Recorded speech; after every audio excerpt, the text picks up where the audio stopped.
Мен Смағұлова Мағрипа Сапақызы, Шығыс Қазақстан облысы Зайсан ауданы Қарабұлақ ауылында Абай атындағы орта мектептің бастауыш партияларының хатшысы болып істеп жүріп, Өскеменге бір айлық курсқа барып, Тарбатайдың Ласты орта мектебінен партия ұйымынан барған Бітібаева Қанипа Омарғалиқызымен кезіккен кезімнен естелік айтуды өзіме парыз деп түсінемін.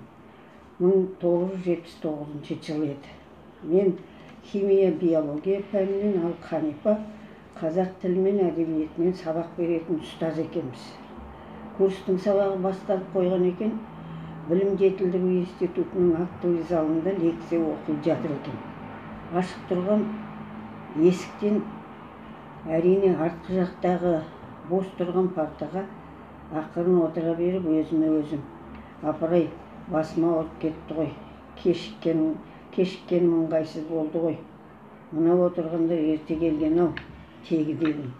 Менің алдымдағы партада отырған ақсары сымбатты бойжеткен бұрылып: апай, мен де жаңа келдім, лекция біткеннен соң бірге орналасайық деді.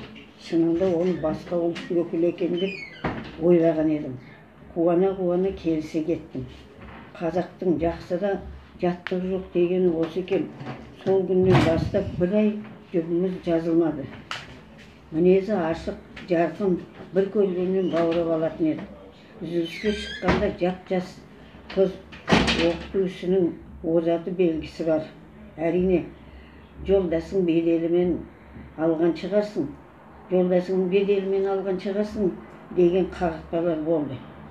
Екеуміз келісіп алдық, тек тақпақтап сөйлесеміз деп. Орнымыз сол артқы парта.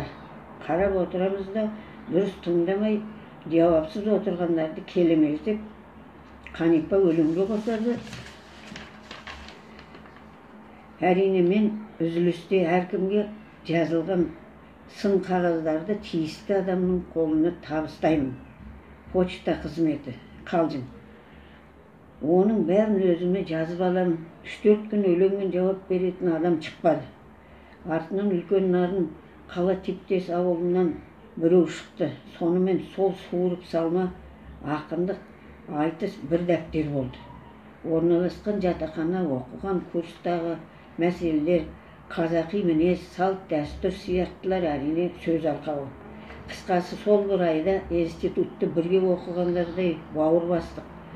Айтпаса да түсінікті, бәрімізді бауырластырған Қанипа жан еді. Мен айттым, тараған соң ұмытармыз бір-бірімізді деп. Қанипа айтты: мен сізді іздеп үйіңізге де мектебіңізге де барамын деп. Сөзінде тұрды. Біз сол қысқа уақытта ежелде туыстай, әріптестей, достай болдық. Ол адамгершілігі, парасаттылығы ерекше қыз еді. Мәңгі өмір сүргің келсе, артыңда еңбегіңді қалдыр деген даналық сөз бар. Осында еңбекқор, аса жоғары ұйымдастыру қабілетті, шешенді өнері, ұлтым деп соғатын үлкен жүрегі бар Қанипадай қызды қазағым, мен сияқты әріптес, досы, шәкірттері мәңгі ұмытпайды, әрі мақтан тұтады. Әр намазымда жаның жәннатта болсын деп тілеймін. Сендей туысы барлар саған лайық болуға тиісті деп түсінемін. Менің қызым Гүлжиян сендей еңбек сүйгіш, өнерлі болса арман жоқ. 80-дегі зейнеткер Мағрипа, Астана, 2020 жыл.